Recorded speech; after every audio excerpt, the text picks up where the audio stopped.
Om Swastiastu. Assalamualaikum warahmatullahi wabarakatuh. Selamat pagi Ibu dan rekan-rekan sekalian. Di sini kami dari kelompok 2 akan memaparkan materi presentasi mengenai penyakit infeksi menular lewat transfusi darah. Sebelum kami memulai materi presentasi, izinkan kami untuk memperkenalkan diri terlebih dahulu.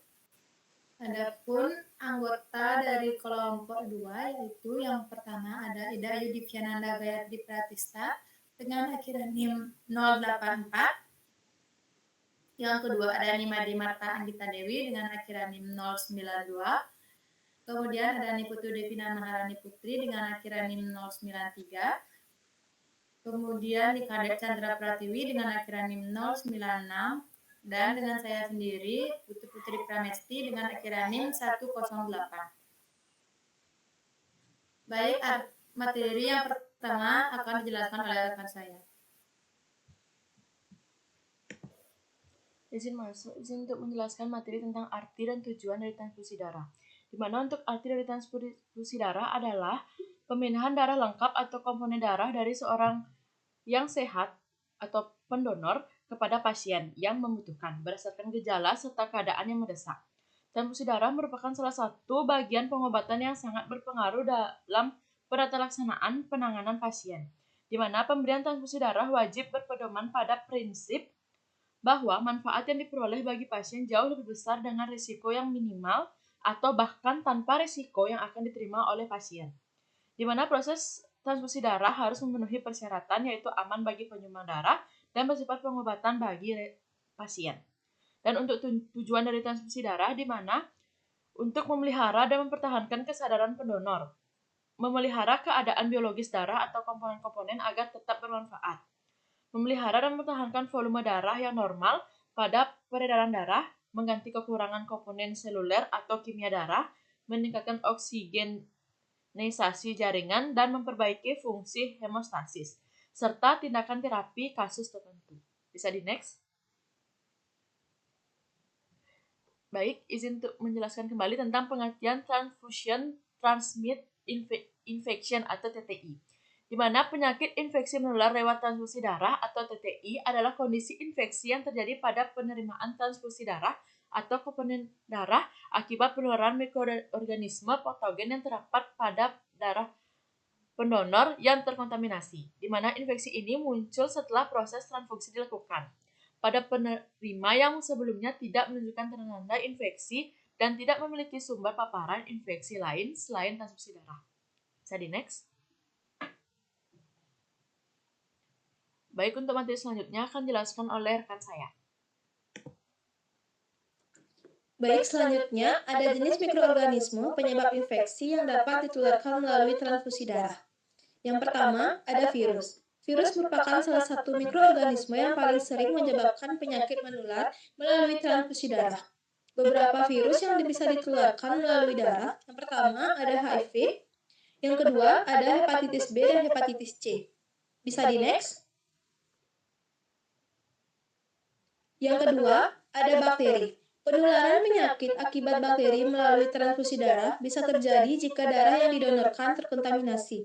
Beberapa bakteri yang dapat menyebabkan lewat transfusi darah antara lain yang pertama ada sipilis dan yang kedua ada Yersinia enterocolitica.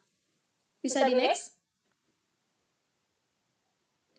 Yang ketiga ada protozoa. Protozoa adalah mikroorganisme bersalah satu yang dapat menyebabkan penyakit menular melalui transfusi darah. Yang pertama yaitu ada malaria. Bisa di next? Yang keempat, ada parasit. Selain protozoa, parasit lain yang bisa ditularkan melalui transfusi darah termasuk Trypanosoma curici. Bisa di next? Selanjutnya akan dijelaskan oleh rekan saya. Terima kasih. Izin masuk, izin untuk menjelaskan kembali tentang mekanisme penularan infeksi pada proses transfusi darah. Di mana yang pertama itu adalah donor darah telah terinfeksi atau darah terkontaminasi, di mana mungkin sudah membawa mikroorganisme patogen tetapi tidak menunjukkan gejalanya.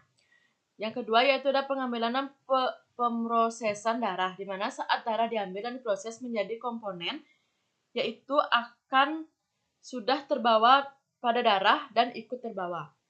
Yang ketiga itu penyimpanan dan distribusi darah, di mana kondisi kurang steril atau suhu tidak sesuai. Yang keempat itu adalah transfusi ke dalam tubuh penerima, di mana produk darah yang telah terkontaminasi atau terinfeksi diberikan ke penerima melalui jalur intravena. Yang kelima itu adalah replika patogen dalam tubuh penerima, di mana setelah masuk mikroorganisme berkembang biak di dalam darah dan jaringan tubuh penerima menyebabkan infeksi akut maupun kronik. Yang terakhir itu adalah timbulnya gejala klinis, di mana setelah periode inkubasi tertentu, pasien mulai menunjukkan tanda-tanda infeksi seperti demam, malaria, hepatitis, anemia, dan lain sebagainya, bahkan bisa kegagalan organ. Bisa di next.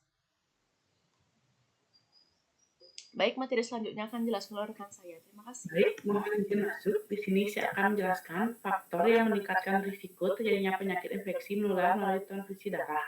Yang pertama, ada faktor dari donor darah. Seperti yang pertama, donor sedang terinfeksi tetapi belum terdeteksi. Yang kedua, donor memiliki infeksi tanpa gejala. Yang ketiga, donor memiliki kebiasaan berisiko tinggi. Yang kedua, ada faktor dari proses pengambilan dan penyimpanan darah. Seperti yang pertama, prosedur tidak steril saat pengambilan darah. Yang kedua, kesalahan penyimpanan darah. Yang ketiga, ada kesalahan saat pengelolaan atau pelabelan darah di bank darah. Setelah itu ada yang ketiga, faktor dari penerima transfusi. Yang pertama, pasien dengan sistem kekebalan tubuh lemah seperti pasien kanker, HIV, bayi prematur, dan lansia. Yang kedua, ada pasien yang sering transfusi.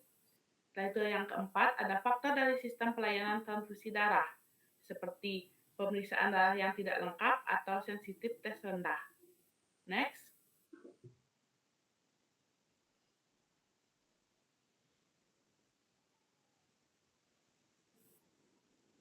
Baik, di sini saya akan melanjutkan pemeriksaan laboratorium apa saja yang digunakan untuk mendeteksi infeksi pada donor darah.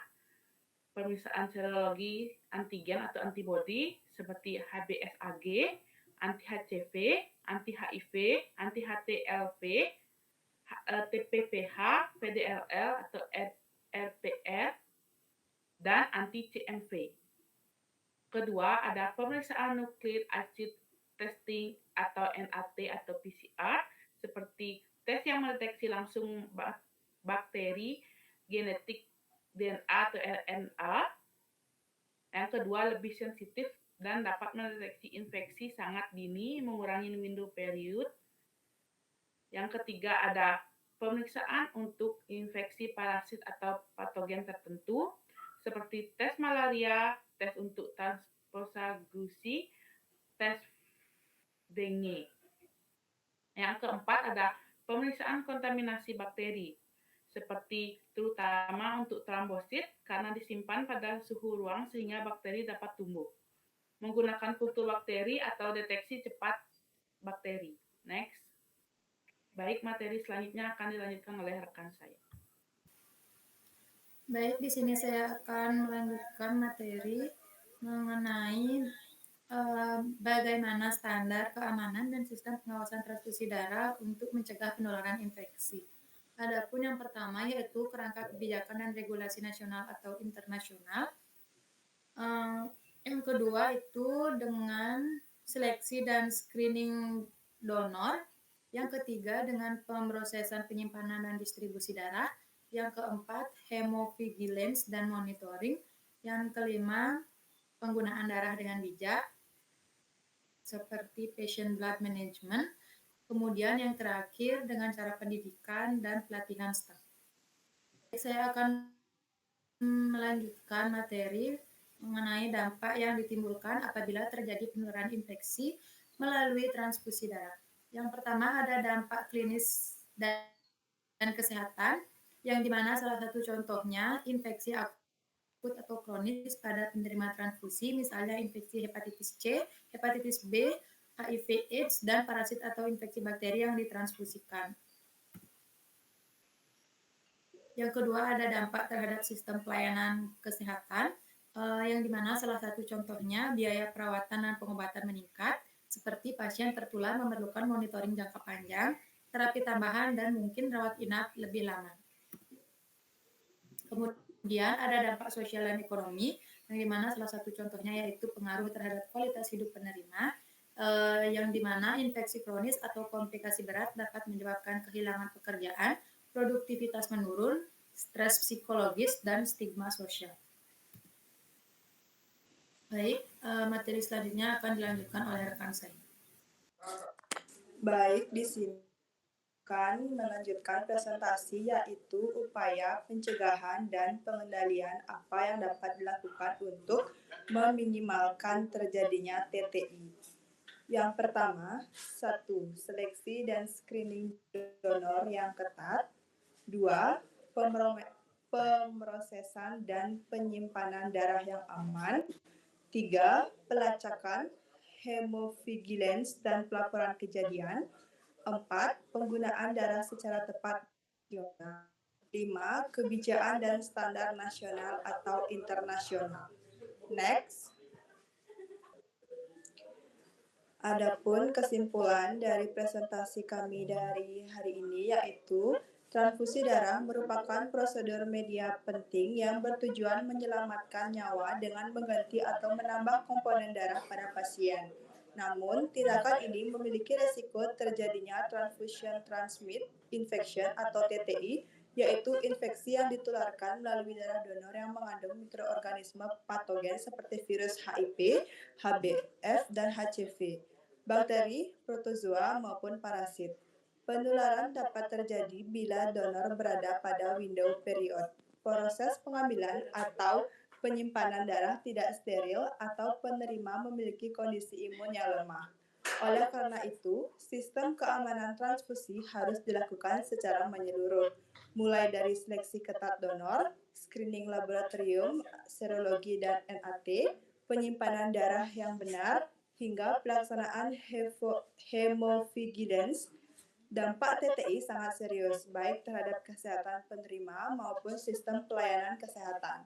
Upaya pencegahan menjadi kunci utama untuk meminimalkan risiko, seperti screening donor yang komprehensif, pengolahan darah yang aman, pelacakan yang ketat, penggunaan darah secara rasional, serta penerapan standar nasional dan pedoman WHO.